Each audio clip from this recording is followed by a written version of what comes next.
नमस्ते। आज हामीले बीबीएस फर्स्ट इयरको बिजनेस स्ट्याटिस्टिक्सको च्याप्टरको म्याट्रिक्समा इन्भर्स म्याट्रिक्स पढ्नुपर्छ। हामी त्यो क्याल्कुलेट गर्न सिकाउँछौँ र इन्भर्स म्याट्रिक्स 2/2 को इन्भर्स म्याट्रिक्स के हुन्छ, कसरी निकाल्ने र 3/3 को इन्भर्स म्याट्रिक्स कसरी निकाल्ने भनेर आज म यो भिडियोमा हजुरहरूलाई सिकाउने छु। सो अब इन्भर्स म्याट्रिक्स भन्नेबित्तिकै जसलाई चाहिँ हामीले केले डिनोट गरेको हुन्छ, ए इन्भर्सले, ए को पावर -1। ए को पावर ए इन्भर्स निकाल्नको लागि हामीले के गर्नुपर्छ भन्दाखेरि 1 / determinant of A into adjoint of A. Determinant is 0 then it inverse matrix does not exist है। ल अब डिटर्मिनेन्ट निकाल्न त सबैजनालाई आउँछ होला। ए नम्बरको सोलुसन हेर्नुहोस्, हामीलाई के दिएको छ भन्दाखेरि ए दिएको छ। ए को हामीलाई कति दिएको छ, 3 -1 2 -5 दिएको छ। सो अब यसको पहिलो सुरुमा हामीले के निकाल्ने, डिटर्मिनेन्ट निकाल्ने। Determinant of A equals to determinant -1 2 -5। Okay, अब डिटर्मिनेन्ट निकाल्न त आउँछ होला। 3 × -5 यसलाई के गर्नुपर्छ, मल्टिप्लाई गर्नुपर्छ। 3 × -5 3 × -5 माइनस गर्नुपर्छ 2 × -1 गर्दाखेरि कति भयो, -15 माइनस इन्टु माइनस प्लस 2 भन्दा 2 भनेपछि डिटर्मिनेन्ट कति आयो, -13 आयो, which is not equals to 0. So inverse matrix exists भनेर लेख्दिने। अब हामीलाई डिटर्मिनेन्ट चाहियो, डिटर्मिनेन्ट निकालिसक्यौं। अब हामीलाई अर्को के चाहियो, एडजोइन्ट चाहियो। एडजोइन्ट अफ ए, एडी चाहिँ ए निकाल्न एकदमै इजी छ। 2/2 को एडजोइन्ट निकाल्न एकदमै सजिलो छ, ट्रान्सपोज गरिदिने।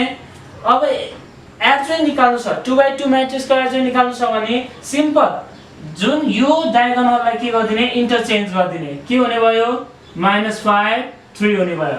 र यसको जुन अर्को डायगोनल्सको चाहिँ हामीले साइन चेन्ज गर्नुपर्छ। प्लस छ भने -2, माइनस छ भने +1। यसरी हामीले 2/2 म्याट्रिक्सको एडजोइन्ट निकाल्न सकिन्छ। अब हामीलाई ए इन्भर्स निकाल्न सकिन्छ। ए इन्भर्सको फर्मुला भनेको के हो भन्दाखेरि 1 / determinant of A into adjoint of A भनेपछि अब हाम्रो कति छ, 1 / डिटर्मिनेन्ट हाम्रो कति आयो, -13 इन्टु एडजोइन्ट कति छ, -5 1 -2 3। यदि यो -13 ले सबैलाई डिभाइड जान्थ्यो भने हामीले डिभाइड गरेर लेख्दिने, नत्र हामी यतिकै छोडिदिन्छ। अब यो 3/3 को 3/3 म्याट्रिक्सको इन्भर्स निकाल्न मैले अघि नै भनिसकेको छु। ए इन्भर्सको फर्मुला भनेको के हुन्छ भन्दाखेरि 1 / determinant of A into adjoint of A. अब पहिलो सुरुमा हामीले के निकाल्नु पर्यो, डिटर्मिनेन्ट निकाल्नु पर्यो। डिटर्मिनेन्ट 0 आयो भने inverse matrix does not exist. Determinant 0 भन्दा अरु नम्बर आयो भने इन्भर्स म्याट्रिक्स एक्जिस्ट है। सोलुसन हामीलाई के दिएको छ भन्दाखेरि बी म्याट्रिक्स दिएको छ 2 -1 3 0 5 1 -1 -3 -2 दिएको छ। अब पहिलो सुरुमा हामीले के निकाल्ने, डिटर्मिनेन्ट अफ बी के हुन्छ, यो 2 हुन्छ, -1 हुन्छ, 3 हुन्छ, 0 5 1 -1 -3 -2। अब एक्सपान्डिङ रुल युज गर्ने, 2 टाइम 2। अब यो 2 लाई लिने भने अब हामीले कुन छ, 2 ले कभर गरेको रो र कोलम बाहेक अरु नम्बरहरु लिन्छौं। अरु नम्बर कुन बाँकी रह्यो, 5 1 5 1 -3 -2। अब यो हाम्रो 0 लाई लिने भने के हुन्छ, 0 को लागि सल्भ गरिरहनु परेन, 0 को साइन के हुन्छ, माइनस हुन्छ, यसको लागि सल्भ गरिरहनु परेन। सो अब -1 लाई -1 लाई लिँदाखेरि के हुन्छ -1 -1 लाई लियो भने अब -1 ले टच गरेको रो र कोलम बाहेक अरु के हुन्छ -1 3 5 1 हो। जुन हामीले नम्बर लिन्छौं त्यसले टच गरेको रो र कोलम बाहेक अरु नम्बरहरु चाहिँ हामी लेख्नु पर्छ है एक्सपान्डिङ रुल गर्दाखेरि।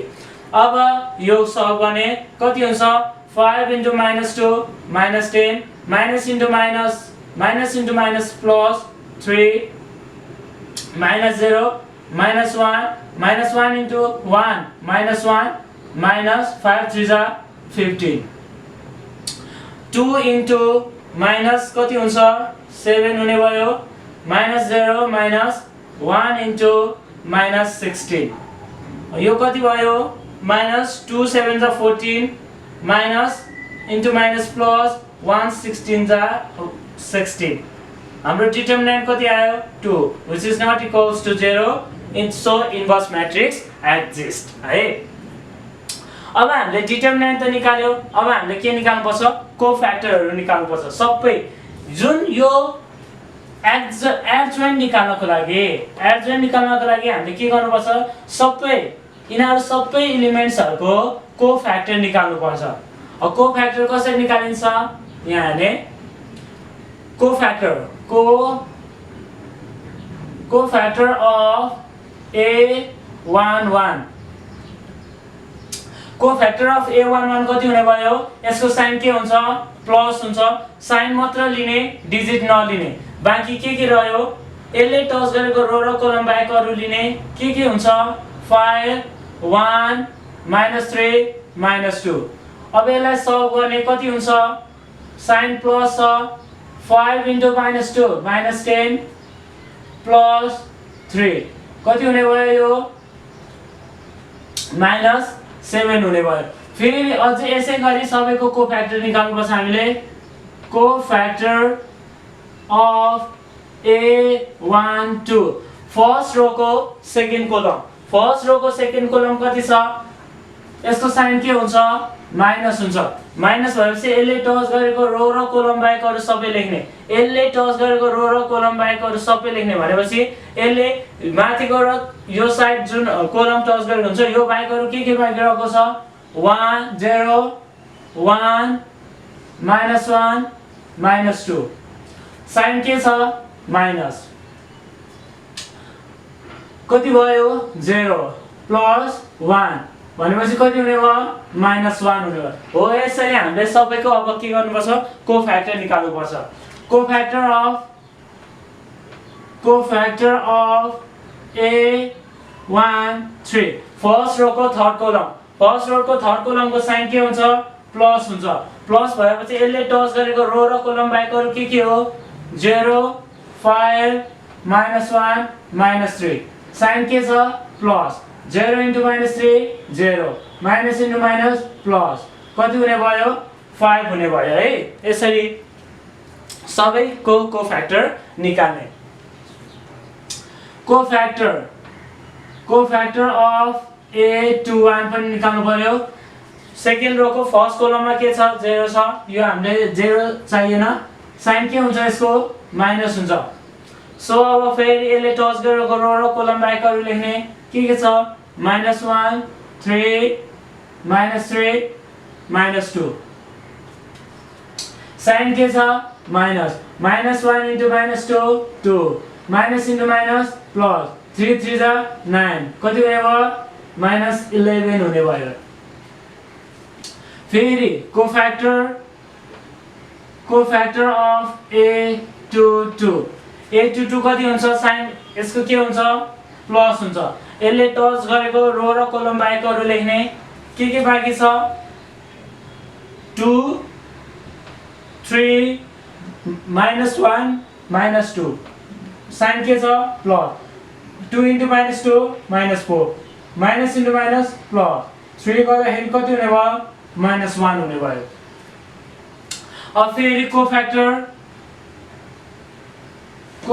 अफ A23 निकाल्ने A23 कति छ यसको साइन के हुन्छ माइनस हुन्छ यसले टच गरेको रो र कोलम बाहेक अरु सबै लेख्ने के बाँकी रहेको छ 2 -1 -3 यो गर्दा एक्सरसाइज माइनस छ 2 * -3 -6 minus into minus into minus -1 भनेपछि यसको कति हुने भयो 7 हुने भयो -6 -1 -7 -7 इन्टु माइनस +7 है ल अब यसरी नै फेरि थर्ड रो को कोफ्याक्टर अफ ए थर्ड रो को फर्स्ट कोलम को साइन के हुन्छ प्लस हुन्छ प्लस भएपछि यसले टच गरेको रो र कोलम बाहेकहरु के हुन्छ त्यो लेख्दिने कति छ -1 3 5 1 कति भयो साइन के छ प्लस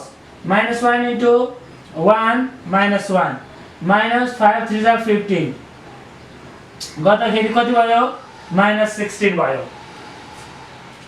यसरी कोफ्याक्टरहरु हामीले सबैको निकाल्नु पर्छ कोफ्याक्टर अफ A32 साइन के हुन्छ माइनस यसले टच गरेको रो र कोलम बाहेकहरु लेख्ने कति छ 2 3 0 1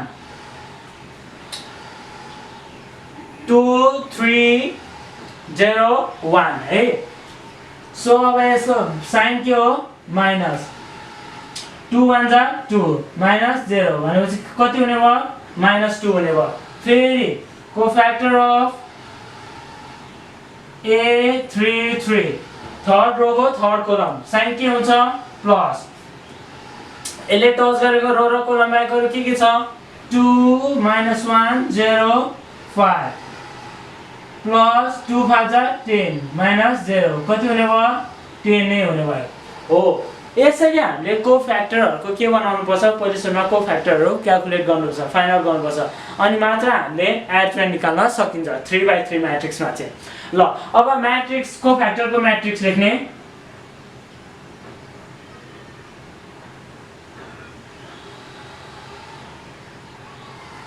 म्याट्रिक्स अफ कोफ्याक्टर के हुने भयो हेर्नुस् त -7 अनि के हो -1 कति छ 5 -11